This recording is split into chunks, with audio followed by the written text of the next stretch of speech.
Christine Lagarde, je l'évoquais, est clair, pas de délai supplémentaire accordé à la Grèce pour rembourser. Dans la période impartie, dans les 10 jours qui viennent, en est-elle capable, la Grèce ? On est dans la dernière phase d'une négociation à l'évidence extrêmement difficile, avec des positions très tranchées des deux côtés, avec des stratégies de communication qui sont évidemment aussi importantes, avec des discours, parfois des déclarations très dures, d'un côté comme de l'autre. Déclaration de Mme Lagarde hier sur le fait qu'elle souhaitait discuter avec des adultes, oui. Des choses comme ça. Ça facilite pas évidemment le déroulement des négociations. En même temps, c'est la dernière phase.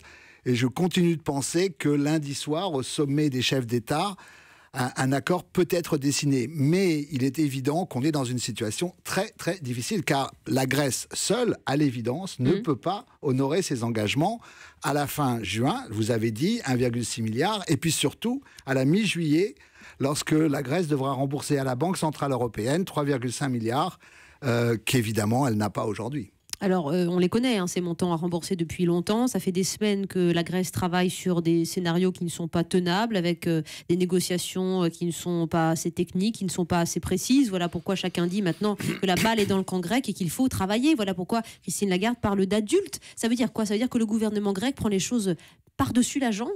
Ah non, je ne dirais pas qu'il prend du tout par-dessus la jambe, mais je dirais qu'il s'est fait élire sur un mandat dans lequel, en particulier, il s'engageait à ne pas toucher aux retraites qui ont déjà été quand même écornées sérieusement depuis quelques années. Donc, on est sur ce point-là de négociation. C'est un point très, très précis.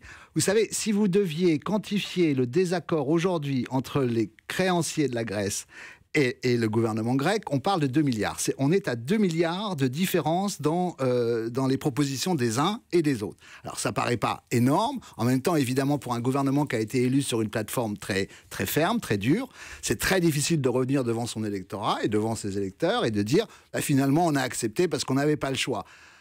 Cela étant, je pense encore... C'est ça ou un scénario catastrophe, quand même, il faut être sur lequel, dont personne ne veut.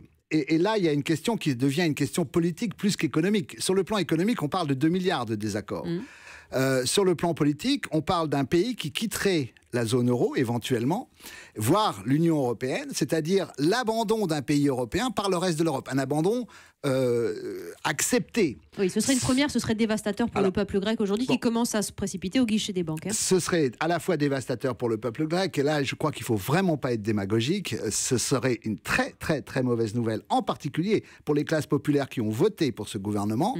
Et puis, d'autre part, pour l'Europe en général, sur le plan géopolitique, c'est une très mauvaise nouvelle également, parce que vous avez un pays qui, de ce fait, sera complètement déstabilisé, avec une police, une armée qui ne sont pas payées tout forcément à l'heure, mais qui ne le seront plus du tout pendant au moins une certaine période, dans un moment où, dans la Méditerranée, on voit une crise d'immigration tout à fait considérable et dramatique, avec une porte qui s'ouvrirait en très grand sur la frontière sud de l'Europe et qui permettrait évidemment des flux migratoires non contrôlés, un chaos sur la frontière, encore une fois, en Europe même.